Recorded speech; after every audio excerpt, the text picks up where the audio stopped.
Hello everyone, this is Aditi Pal, final year student from AIIMS Nagpur. मेरी NEET में rank 4067 थी और मैं गया बिहार से बिलोंग करती हूँ। तो पिछले सेशन में हमने अपना chapter human health and diseases start किया था। ये बहुत इम्पोर्टेंट चैप्टर है हमारे अभी के एग्जाम के लिए भी और आगे जाने वाले समय में भी ये हमारे लिए बहुत इम्पोर्टेंट है। तो हमने पिछले बार मल्टीपल चॉइस क्वेश्चन से स्टार्ट किया था और हम क्वेश्चन नंबर 17 तक पहुंचे थे। तो आज हम स्टार्ट करेंगे क्वेश्चन नंबर 18 से। तो क्वेश्चन नंबर 18 जो है हमारे पास, वो बोल रहा है anti venom against snake poison contains. तो जब भी किसी को स्नेक बाइट होता है तो जब हॉस्पिटल में लेके जाते हैं तो वो एंटी वेनम देते हैं अगेंस्ट द स्नेक पॉइजन। तो उसमें क्या होता है, क्या उसमें एंटीजेंस होते हैं, क्या उसमें एंटीजन एंटीबॉडी कॉम्प्लेक्सेस होते हैं, या फिर एंटीबॉडीज होते हैं, या फिर एंजाइम्स होते हैं, क्या होता है आखिर उसमें। जो एंटी वेनम होता है अगेंस्ट स्नेक पॉइजन, उसमें जो है एंटीबॉडीज होते हैं।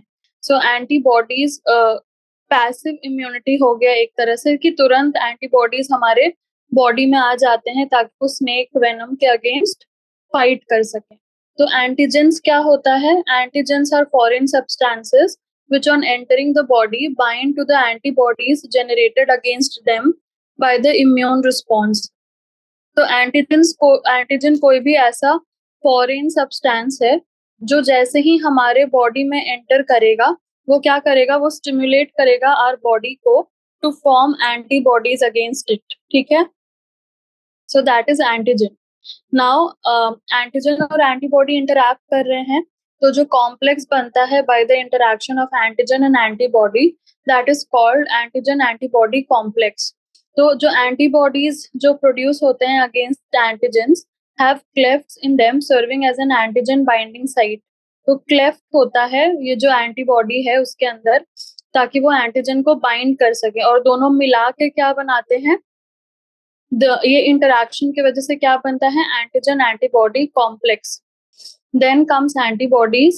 So antibodies are produced by the immune system in response to the foreign bodies.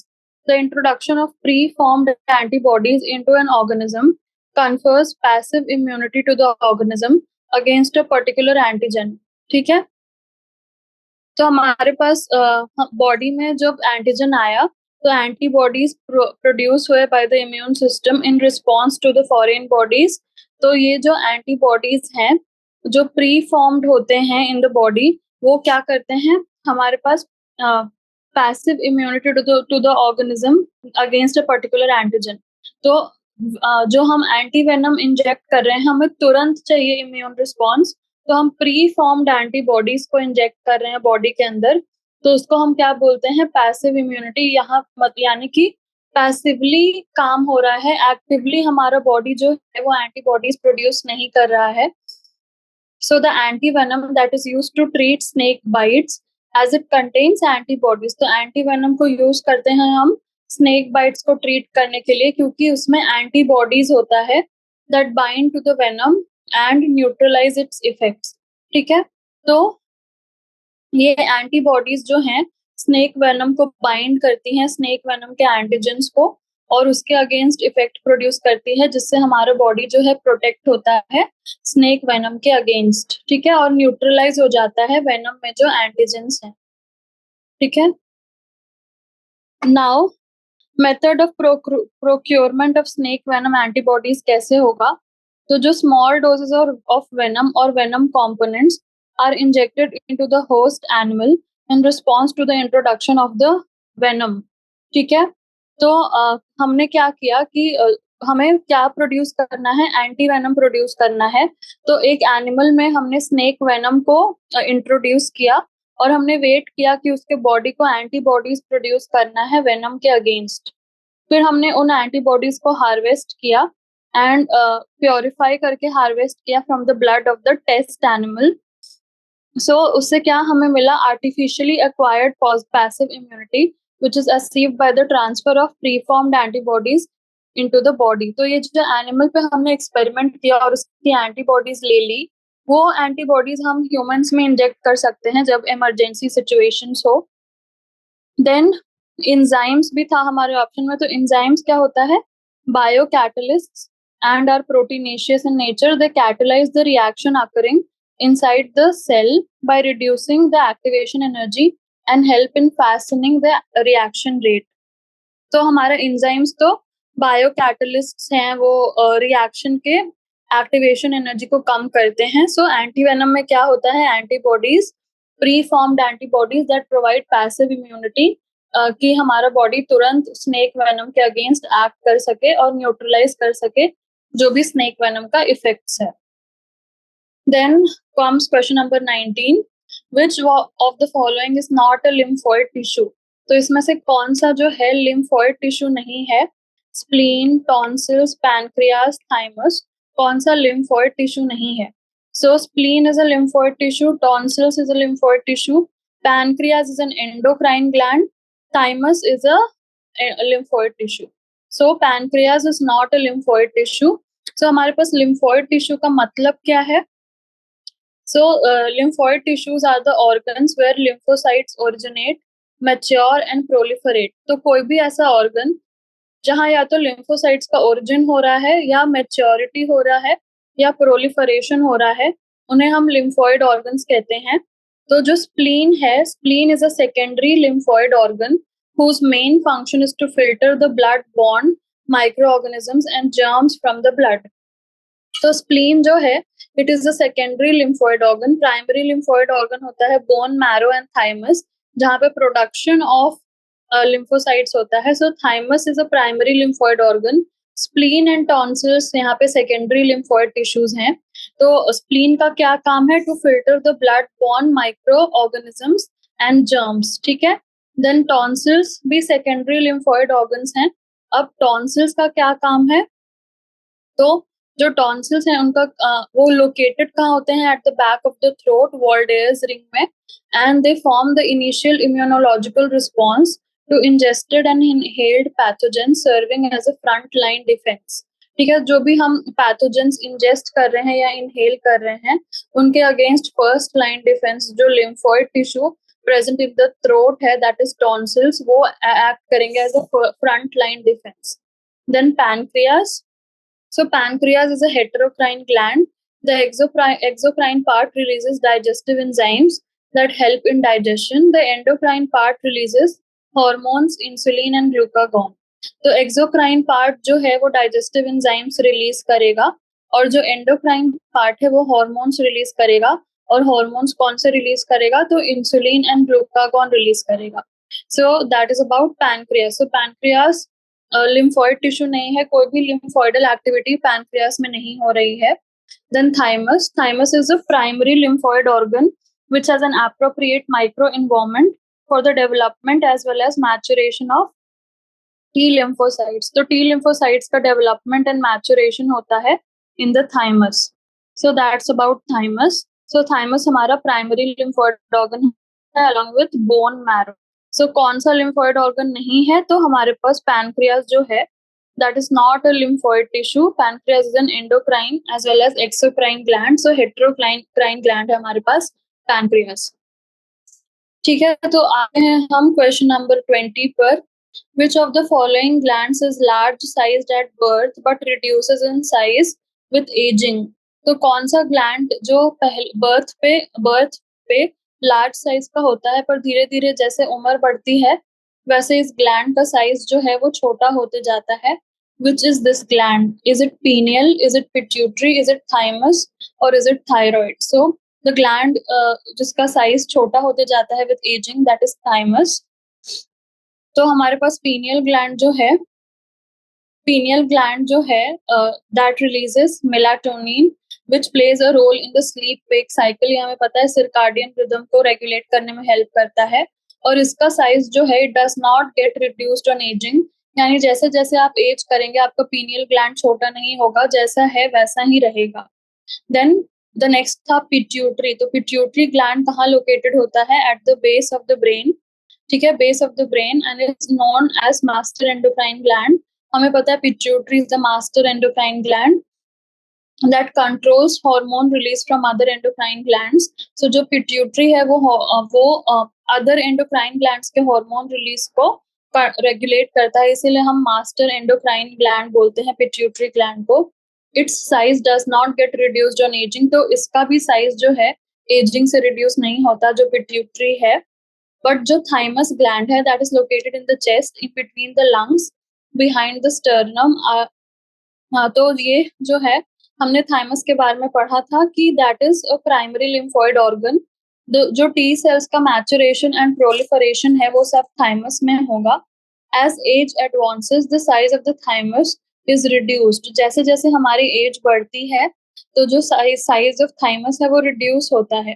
तभी तो, क्योंकि ये इम्यूनिटी का प्राइमरी लिम्फोइड ऑर्गन है, तो हमारे पास हमें पता है जैसे जैसे हमारा एज इंक्रीज होता है इम्यूनिटी भी कम होती है।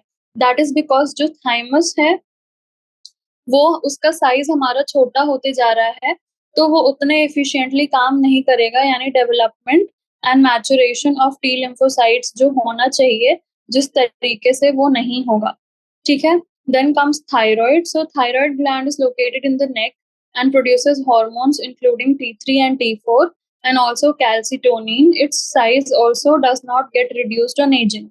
So thyroid gland जो है हमारे पास T3 and T4 प्रोड्यूस करता है, और ये जो है हमारे नेक में लोकेटेड होता है थायराइड ग्लैंड, ये तो हमें पता है। और कौन से हार्मोन्स प्रोड्यूस करता है? T3 and T4, और इसका भी साइज जो है एजिंग के साथ रिड्यूस नहीं होता है, जितना है होना चाहिए जितना होता है हमारे पूरे लाइफ टाइम में इसका साइज जो है वो सेम ही रहता है, कम नहीं होता विद एजिंग। ठीक है, then we come to question number 21। Haemozoin क्या है? So haemozoin is it a precursor of haemoglobin? Is it a toxin released from Streptococcus infected cells? It is a toxin released from Plasmodium infected cells, or is it a toxin released from Haemophilus infected cells? What is hemozoin?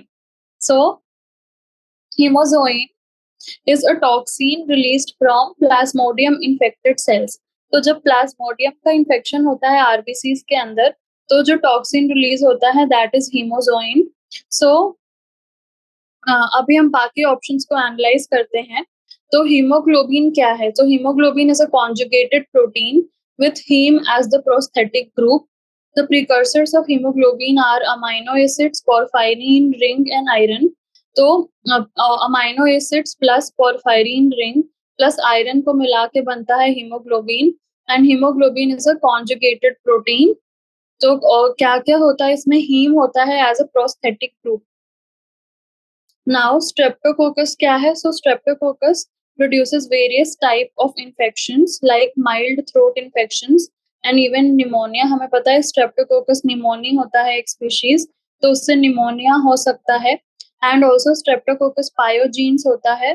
So streptococcus pyogenes क्या release करता है? Exotoxin, जिसके वजह से rash हो सकता है। So that is about streptococcus pyogenes. So इससे जो है हमारे पास इसका टॉक्सिन का नाम जो है हमारा हीमोजोइन नहीं है।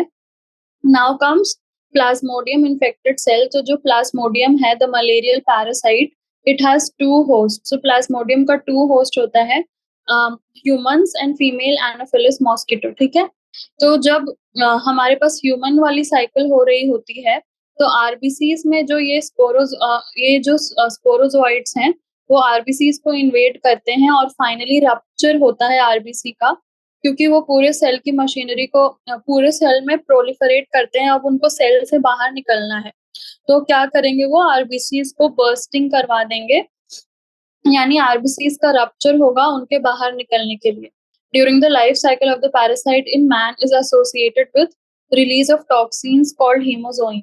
तो जब ये आरबीसी का रप्चर होता है for the merozoites to come out, तो इसके साथ हीमोजोइन भी रिलीज होता है। और हीमोजोइन जो टॉक्सिन रिलीज होता है उसके वजह से क्या होता है? उसके वजह से ही हमारे पास रिकरेंट फीवर्स एंड चिल्स, यानी जैसे ही हीमोजोइन रिलीज होगा वैसे ही जो जिसको मलेरिया हुआ है उसको क्या आएगा? उसको हमारे पास फीवर आएगा विद चिल्स, और तो उसका जो कारण होता है that is haemozoin. Then haemophilus क्या है? Haemophilus is a bacteria. Hemophilus, it can cause various type of infections like meningitis, pneumonia, etc. It does not produce hemozoin. तो हमारे पास हीमोफिलस भी हीमोजोइन प्रोड्यूस नहीं करता। ओनली प्लाज्मोडियम इन्फेक्टेड सेल्स, जो कि malaria का इन्फेक्शन है, उसमें हमारे पास हीमोजोइन प्रोड्यूस होता है, and that is responsible for fever and chills in the patient. ठीक है, तो ये था हमारे पास क्वेश्चन नंबर 21। अब हम आते हैं क्वेश्चन नंबर 22 के तरफ। Which of the following is not the causal organism for ringworm? तो रिंग वॉर्म एक डिजीज है। अब हमें इसका कॉजल ऑर्गेनिज्म बताना है कि कौन सा ऑर्गेनिज्म रिंग वॉर्म करवाता है। क्या वो माइक्रोस्पोरम है? इज नॉट, यानी इसमें से किससे रिंग वॉर्म नहीं हो सकता? Microsporum, trichophyton, epidermophyton, macrosporum. ठीक है, तो हमारे पास रिंग वॉर्म क्या है? It is a fungal infection characterised by dry itchy scaly lesions on the skin. तो फंगल इन्फेक्शन है, और क्या होता है इसमें? Dry itchy and scaly lesions होते हैं स्किन के ऊपर, and it is caused by 3 genera of fungi. तो फंगस के 3 जेनरा से ये हमारे पास फंगल इन्फेक्शन हो सकता है of dry itchy scaly lesions. तो वो 3 जेनेरा कौन कौन से हैं? Trichophyton, Epidermophyton and microsporum. So Trichophyton जो है, ट्राइको यानी तीनों, यानी स्किन, हेयर और नेल तीनों को अफेक्ट करता है। माइक्रोस्पोरम जो है वो नेल्स को अफेक्ट नहीं करता, यानी स्किन और हेयर को करता है। एंड एपिडर्मोफाइटॉन जो है स्किन और नेल्स को करता है, यानी तीनों स्किन को करते हैं। एक जो माइक्रोस्पोरम है वो नेल्स को नहीं करता, तो एपिडर्मोफाइटॉन किसको नहीं करेगा? तो हेयर को नहीं करेगा। सो ये तीनों ही हमारे fungal infection that causes dry itchy scaly lesions वो करवाते हैं। सो हमारे पास आंसर क्या होके आएगा? मैक्रोस्पोरम। मैक्रोस्पोरम तो यहाँ पे दिख ही नहीं रहा हमें, ये 3 जेनरा ही है, ट्राइकोफाइटॉन, एपिडर्मोफाइटॉन एंड माइक्रोस्पोरम। तो आप देख सकते हैं ये तीनों लीजन्स ऑन द स्किन करवा रहे हैं एज रिंग वॉर्म, वेयरएज मैक्रोस्पोरम जो है वो हमारे पास रिंग वॉर्म नहीं करवाएगा। So that's about that. तो ये था क्वेश्चन नंबर 22। अब हम आते हैं क्वेश्चन नंबर 23 पे। A person with sickle cell anaemia is more prone to malaria, less prone to malaria, more prone to typhoid, less prone to typhoid. तो हमें पता है जिसको सिकल सेल अनीमिया होता है उसमें उसमें मलेरिया होने का चांस कम है। तो कैसे है? तो वो हम देखेंगे। ठीक है, तो सिकल सेल अनीमिया जो है, it is characterized by the presence of defective haemoglobin molecules due to point mutation in the HbA allele. हमें पता है कि सिकल सेल अनीमिया कैसे होता है। So beta chain of haemoglobin के 6th पोजीशन पे GAG टू GUG हो जाता है, that is glutamic acid changes to valine, और इसके वजह से हमारे पास सिकल सेल अनीमिया होता है because of this defective haemoglobin point mutation के वजह से। सो जो म्यूटेंट एलील है उसको हम रिप्रेजेंट करते हैं बाय HbS। तो it results in altered amino acid that is glutamic acid changes to valine at the 6th position of the beta globin chain of haemoglobin. ये तो हमें रटा हुआ होना चाहिए। Beta globin chain of haemoglobin 6th position, GAG to GUG, GAG to GUG, that is glutamic acid to valine. तो जब low oxygen tension रहता है तो ये mutant haemoglobin molecules undergoes polymerization resulting in the transformation of RBCs into rigid and sickle shape। तो जब low oxygen tension होता है तो ये जो एबनॉर्मल हीमोग्लोबिन मॉलिक्यूल्स हैं वो उनका क्या हो जाता है? उनका पॉलीमराइजेशन हो जाता है, एंड उसके वजह से ट्रांसफॉर्मेशन हो जाता है आरबीसीज का into sickle shape। These RBCs clog the blood vessels as well as limit oxygen supply to the tissues। तो जो ये RBCs sickle shape की होती हैं, they will start clogging the blood vessels, और साथ में अगर क्लॉगिंग ऑफ ब्लड वेसल्स होगी तो ऑक्सीजन सप्लाई भी ब्लड वेसल्स को कम जाएगा। सो दैट इज अबाउट कि सिकल सेल अनीमिया में क्या होता है। तो अब जो सिकल सेल अनीमिया के पेशेंट्स होते हैं they are resistant to malaria. So जो मलेरियल पैरासाइट है दैट इज प्लाज्मोडियम, वो इंट्रा एरिथ्रोसिटिक पैरासाइट है, यानी वो एरिथ्रोसाइट्स के अंदर रहता है। It is unable to multiply in sickle shaped RBCs.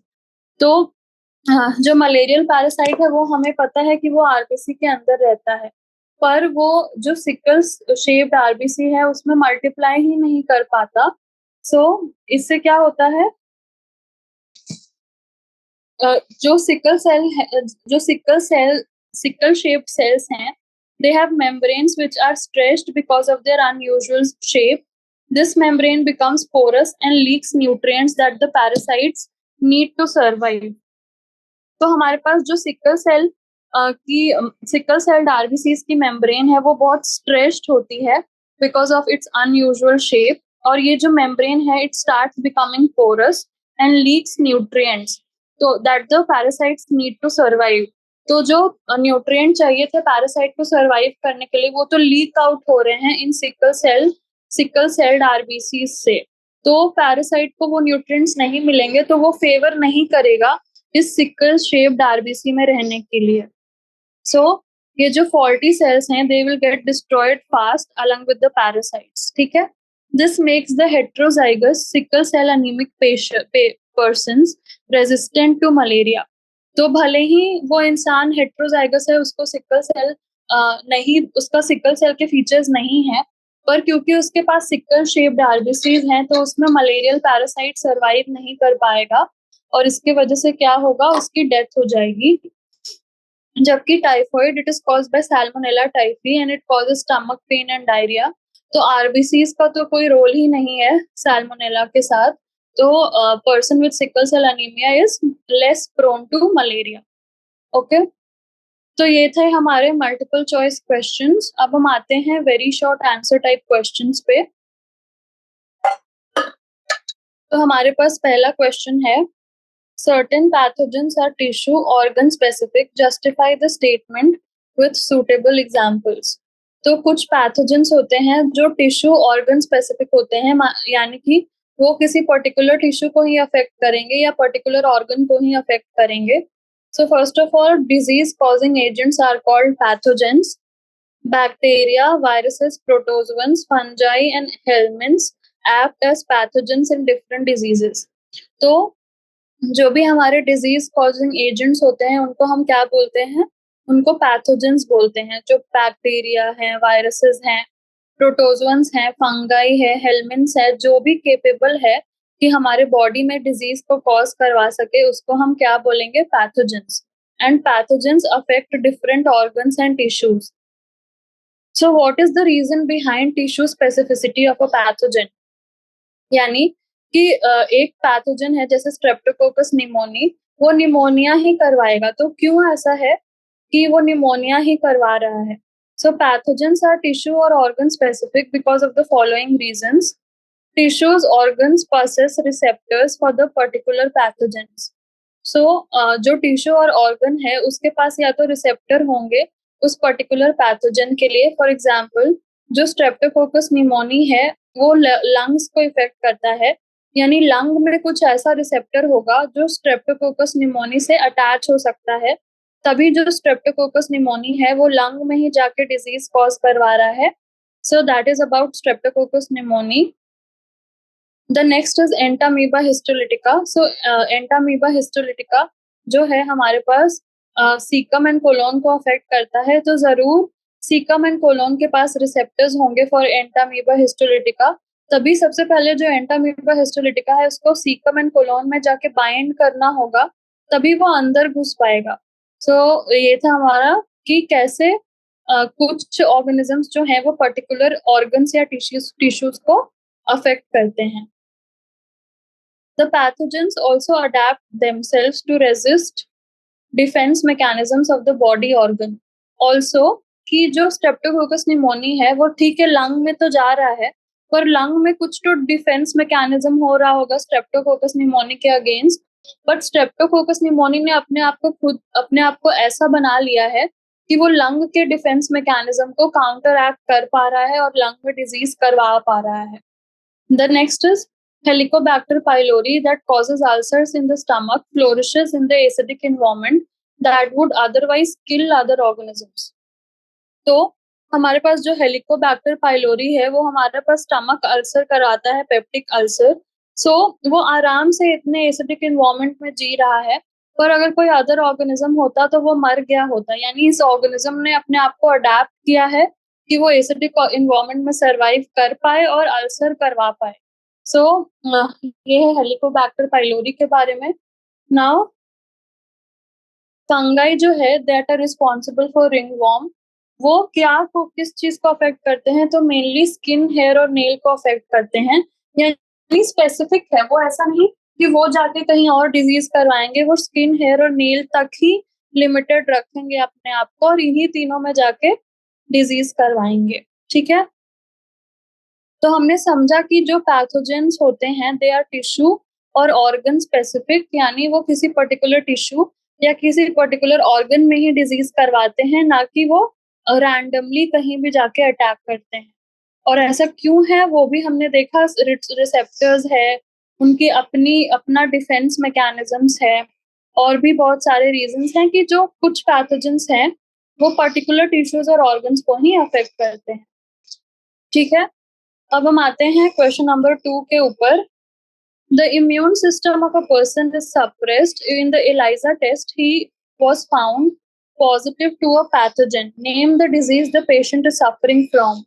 Immune system जब इंसान का क्या होता है, सप्रेस्ड होता है, सो हमारे पास एक ही डिजीज जो है दिमाग में आती है, that is AIDS caused by HIV। So AIDS is acquired immunodeficiency syndrome. तो सबसे पहले हमने क्या किया, एलाइसा किया, that is enzyme linked immunosorbent assay. So enzyme linked immunosorbent assay क्या है, it is a reaction based on an antigen antibody interaction. तो एंटीजन एंटीबॉडी इंटरैक्शन पे बेस्ड है ये जो एलाइजा है उसका प्रिंसिपल। देन इससे हम क्या करते हैं, we use it to detect antibodies produced in response to viruses. So जो एंटीबॉडीज प्रोड्यूस होती है इन रिस्पॉन्स टू वायरसेस, उसको मेजर करने के लिए हम कौन सा टेस्ट यूज करते हैं, ELISA. So it is a common diagnostic test for AIDS. तो एड्स के लिए कॉमनली हम जो है एलाइसा यूज करते हैं। Now the patient in this case has weakened immunity and is also positive to a pathogen as detected in ELISA. So ELISA उसका positive आ रहा है, also एक फाइंडिंग है कि उसकी इम्यूनिटी बहुत ही कम है। So हम कह सकते हैं he or she is suffering from acquired immunodeficiency syndrome that is caused by HIV. So the next question is कि causative organism कौन है। हमने ये तो बता दिया कि पेशेंट को शायद एड्स हुआ होगा, that is acquired immunodeficiency syndrome. Now कौन करवाता है ये AIDS, so AIDS is caused by the human immunodeficiency virus that is HIV। It is a retrovirus with RNA as the genetic material. तो हमें यहाँ पे HIV का स्ट्रक्चर दिख रहा है कि ये रेट्रोवायरस होता है जिसमें DNA एज अ जेनेटिक, जिसमें RNA होता है एज अ जेनेटिक मटेरियल, और यहाँ पे बॉडी में जाने के बाद RNA से DNA बनता है। सो कुछ ऑपोजिट हो रहा है, इसलिए हम इसको रेट्रोवायरस कहते हैं। नाउ ये भी हमने देख लिया which is the positive organism, which cells of the body are affected by the pathogen. तो पॉजिटिव ऑर्गेनिज्म देख लिया, क्या डिजीज करवाता है वो देख लिया, अब कहाँ डिजीज कराता है यानी कौन से सेल्स में कराता है। So cells affected by the disease are helper T cells. As helper T cell count reduces, the patient becomes immunocompromised. तो जैसे जैसे हमारा हेल्पर टी सेल का काउंट जो है वो डिक्रीज होता है, तो पेशेंट क्या होता है, इम्यूनो कॉम्प्रोमाइज्ड बन जाता है। This makes him susceptible to various illnesses like diarrhoea, pneumonia, toxoplasmosis, tuberculosis et cetera. Thus HIV positive person becomes immunodeficient. ठीक है, तो हमारे पास हेल्पर टी सेल का काउंट डिक्रीज हो रहा है, जिसके वजह से जो पेशेंट है वो इम्यूनो कॉम्प्रोमाइज्ड बन रहा है, और इम्यूनो कॉम्प्रोमाइज होने के साथ वो ससेप्टेबल हो रहा है टू वेरियस इन्फेक्शंस, लाइक हमारे पास डायरिया है, निमोनिया है, टॉक्सोप्लाज्मोसिस है, ट्यूबरकुलोसिस है। सो HIV पॉजिटिव पर्सन जो है वो इम्यूनो कॉम्प्रोमाइज्ड हो जाता है, इम्यूनो डेफिशिएंट हो जाता है because of decrease in the helper T cells. So cells affected by the disease होंगी हमारे पास हेल्पर टी सेल्स। तो ये होगा हमारा आंसर। सो ये था हमारे पास क्वेश्चन नंबर 2। अब हम आते हैं next question, that is question number 3।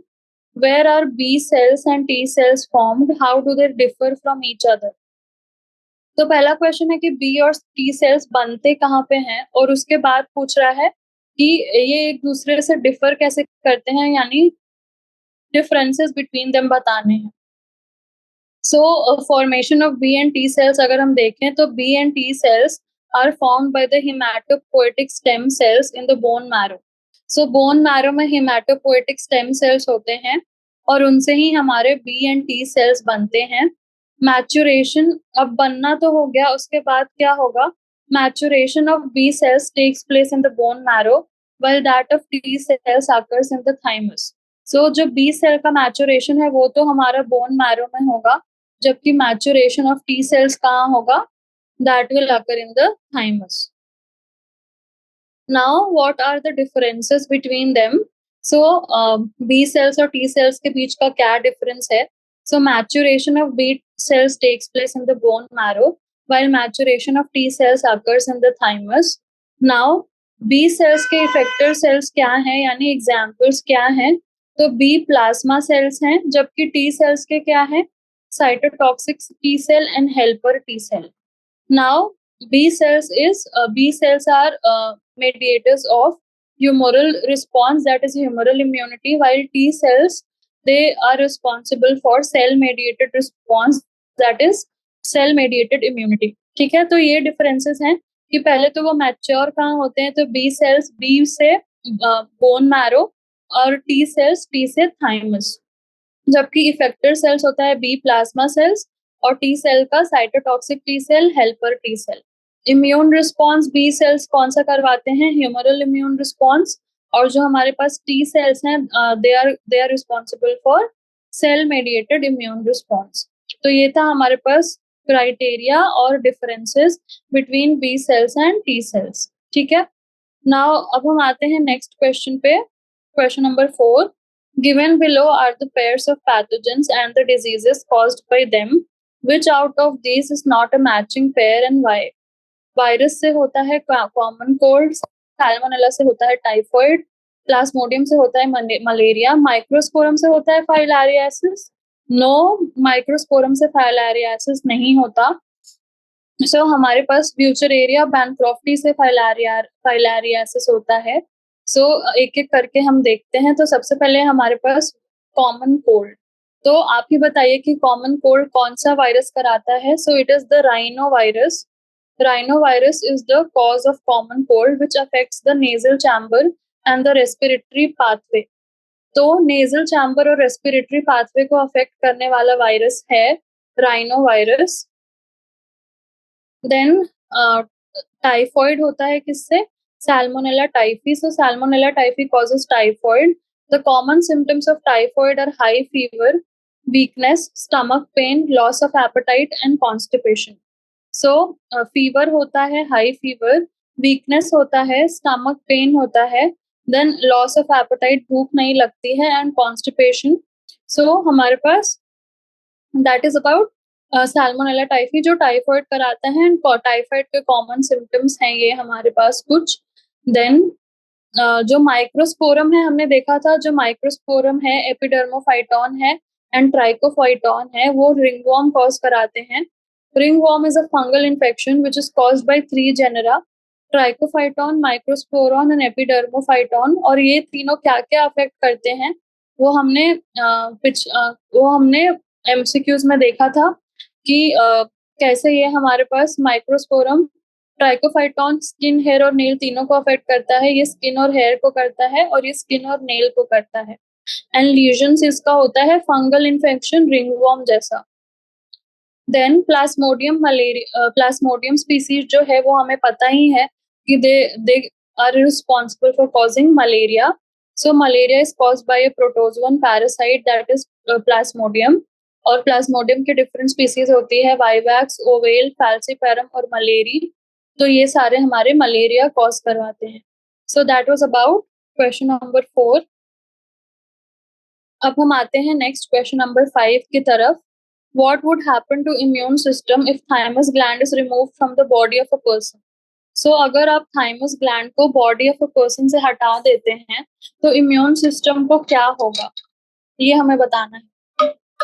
सो जो थाइमस ग्लैंड है that is located in the chest behind the sternum in between the lungs and are the primary lymphoid organs. So हमारे पास जो चेस्ट होता है behind the sternum between the two lungs, वहां पे होता है थाइमस हमारा सिचुएटेड। ठीक है, तो थाइमस क्या है? So thymus is a primary lymphoid organ, और यहाँ पे मैचुरेशन एंड डेवलपमेंट ऑफ किसका होता है? टी लिम्फोसाइट्स का मैचुरेशन एंड डेवलपमेंट होता है। इतना हमें पता है कि थाइमस कहाँ रहता है और थाइमस के फंक्शंस क्या हैं। अब इतना जानने के बाद अगर आप थाइमस ग्लैंड को बॉडी से हटा देते हैं तो क्या इफेक्ट पड़ेगा, हमें वो बताना है। सो अगर आपने थाइमस को बॉडी से हटा दिया तो जो हमारा टी सेल्स का प्रोलिफरेशन एंड मैचुरेशन हो रहा था वो नहीं होगा। अब टी सेल्स किसके लिए रिस्पॉन्सिबल हैं? So T cells are responsible for cell mediated immunity. तो जो सेल मेडिएटेड इम्यूनिटी है वो भी कम हो जाएगी, and also people will be more susceptible to infections. आपने हटा दिया थाइमस पर्सन के बॉडी से तो उसका इम्यूनिटी ठीक से फंक्शन नहीं करेगा, तो जाहिर सी बात है कि उसके चांसेस ऑफ इन्फेक्शन जो है वो बढ़ जाएंगे। इन्फेक्शन होने के चांसेस बढ़ जाएंगे क्योंकि इम्यूनिटी जो है वो ठीक से फंक्शन नहीं कर रही है। So that is about question number 5। Then we come to question number 6। Many microbial pathogens enter the gut of humans along with food. What are the preventive barriers to protect the body from such pathogens? What type of immunity do you observe in this case? So, क्या preventive barriers होते हैं body के अंदर to protect from such pathogens? So, पहले तो physical barriers होते हैं, like the mucus coating present along the gastrointestinal tract prevent the entry of pathogens.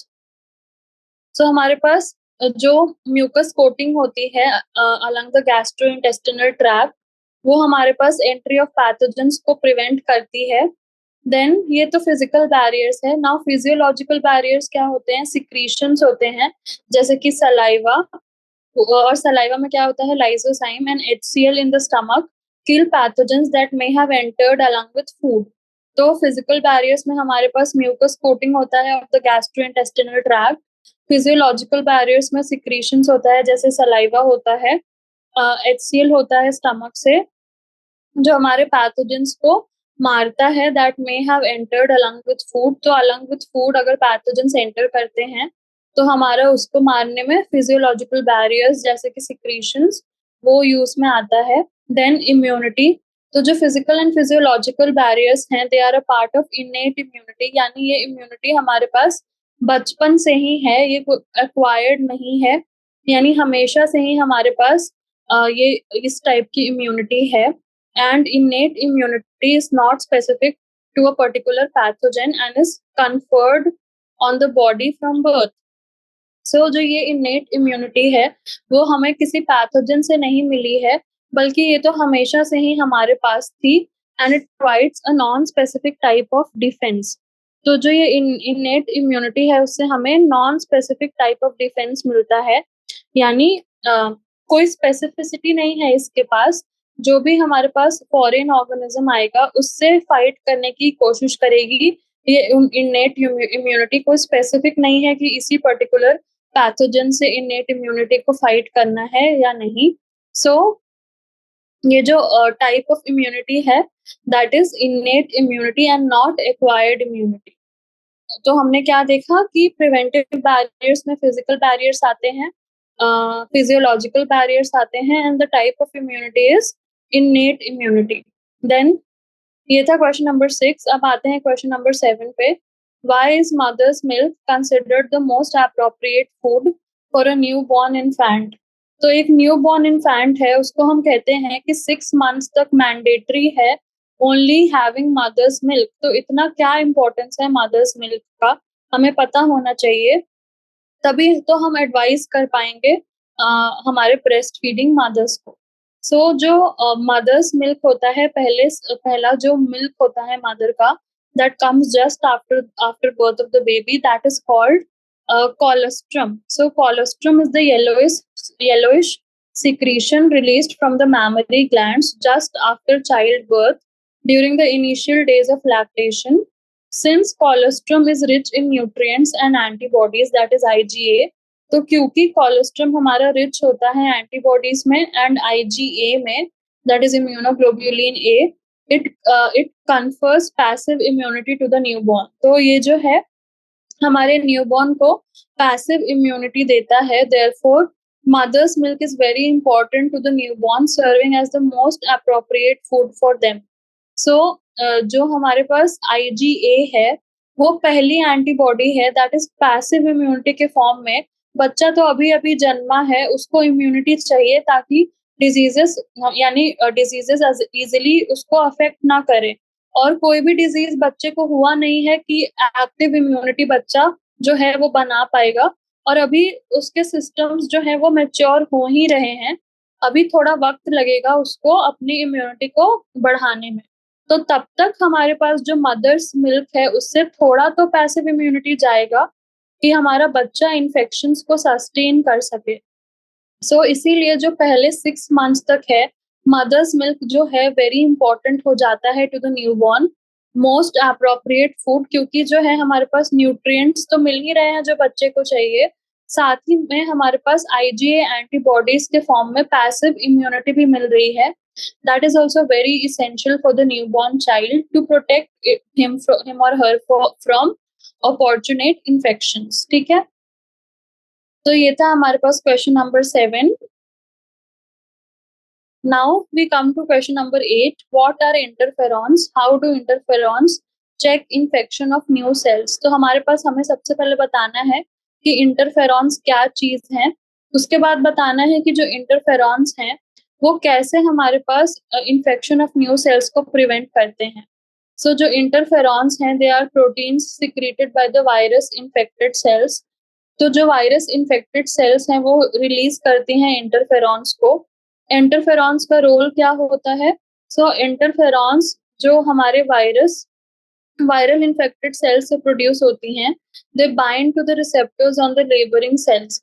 तो जो ये इंटरफेरॉन्स है ये बाइंड करते हैं to the receptors on the neighbouring cells, and जो नियर बाई सेल्स हैं वो उनको सिग्नल देते हैं to produce antiviral proteins and are protected from the virus. तो मान लीजिए इस सेल को वायरस ने अफेक्ट किया, ये सेल क्या करेगी? इंटरफेरॉन्स रिलीज करना स्टार्ट करेगी जो बाइंड करेंगे एडजेसेंट सेल्स से, और उनको उनको ऐसा इंस्ट्रक्शन देंगे कि वो अब आप एंटीवायरल प्रोटीन्स सिक्रीट करना स्टार्ट कर दो, क्योंकि आपको जल्दी ही वायरस अटैक कर सकता है और बॉडी ऐसा नहीं चाहती कि हमारे ज्यादा से ज्यादा सेल्स अफेक्ट हो। सो जो हमारी इन्फेक्टेड सेल है वो क्या करेगी? एंटीवायरल इंटरफेरॉन्स प्रोड्यूस करेगी जो बाकी सारे सेल्स को ऐसा इंस्ट्रक्शन देगा कि एंटीवायरल प्रोटीन्स प्रोड्यूस करना स्टार्ट कर दो। एंड ऑल्सो जो इंटरफेरॉन्स है they will try to block viral replication by inducing the expression of several genes with antiviral functions. So हमारे पास viral replication भी block होता है by interferons by inducing the expression of several genes. तो antiviral functions जो हैं वो उसको induce उसके एक्सप्रेशन को इंड्यूस करता है जो इंटरफेरॉन्स है। ठीक है, तो ये हमारा इंटरफेरॉन्स का ओवरऑल काम हो गया कि वो क्या करते हैं। तो वो बेसिकली खुद जो अफेक्टेड सेल्स होती हैं वो नहीं चाहती हैं कि बाकी सारी सेल्स अफेक्ट हो, इसलिए वो इंटरफेरॉन्स को रिलीज करती हैं। तो ये था क्वेश्चन नंबर 8 हमारे पास। अब हम आते हैं नेक्स्ट क्वेश्चन नंबर 9 पे। In the figure, structure of an antibody molecule is shown. Name the parts A, B and C in the diagram. तो एक एंटीबॉडी मॉलिक्यूल हमको देख रखा है, तो हमें A, B and C labelling जो है वो बताना है कि क्या है। ठीक है, सो हमारे पास तो स्ट्रक्चर ऑफ एंटीबॉडी है।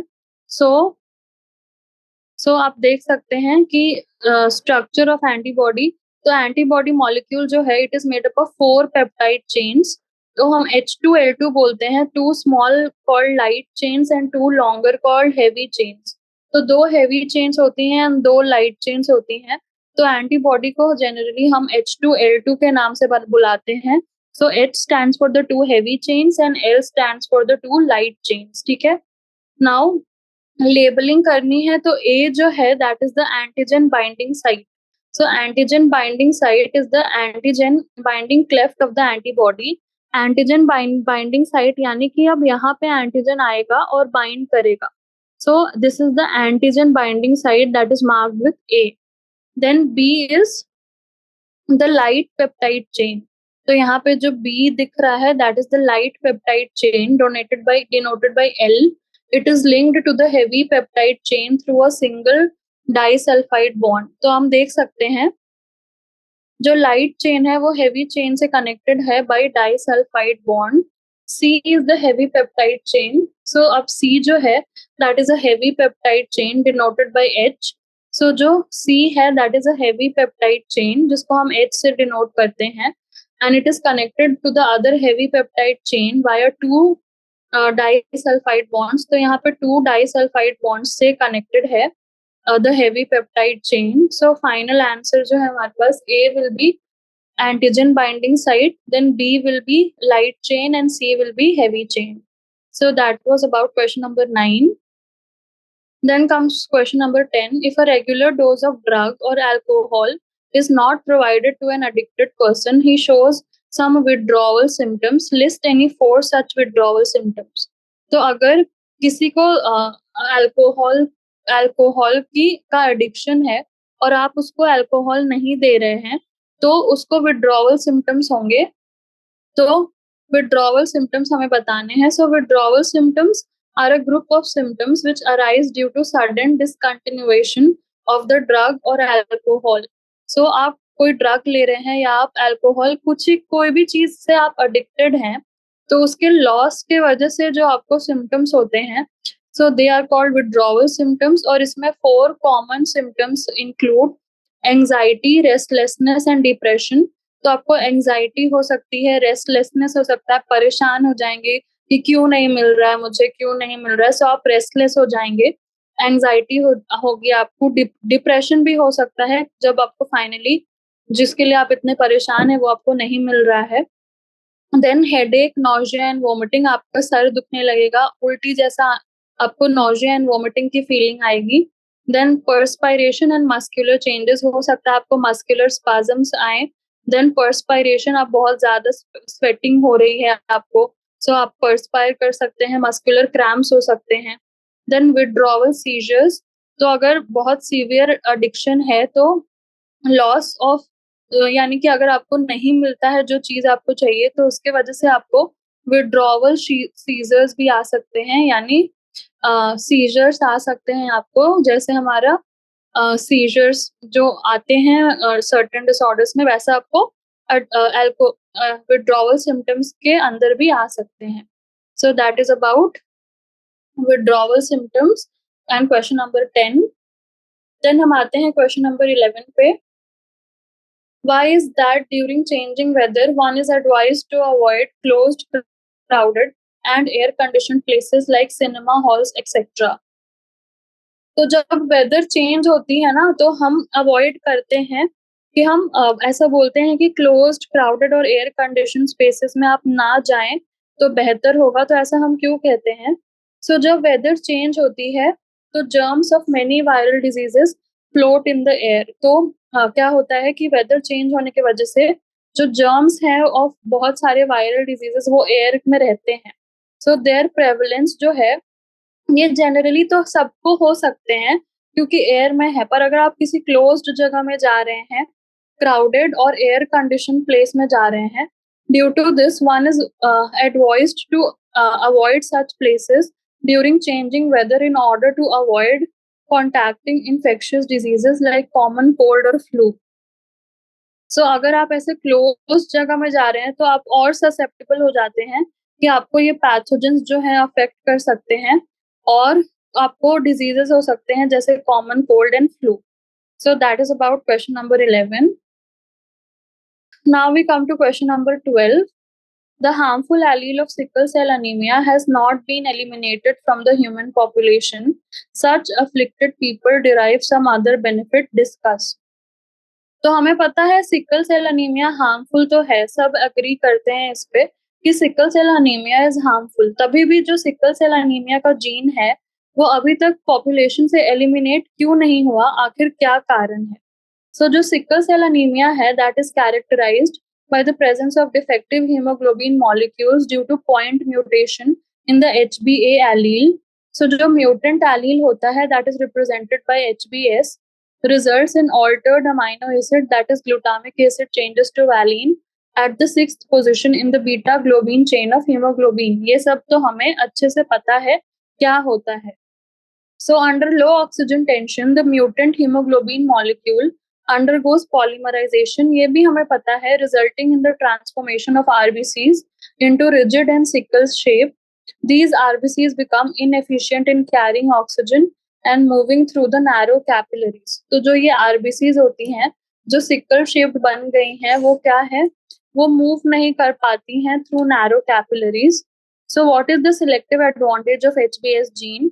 So जो individuals होते हैं with genotype HbS suffer from sickle cell anemia. So HbS harmful है, ये सबको पता है. It can be lethal also in homozygous condition. पर अगर HbS heterozygous condition में है, यानी HbS है एक and HbA है दूसरा, it provides resistance against malaria. So heterozygous conditions में जो हमारा HbA और HbS है, वो क्या करता है? रेजिस्टेंस प्रोवाइड करता है अगेंस्ट मलेरिया.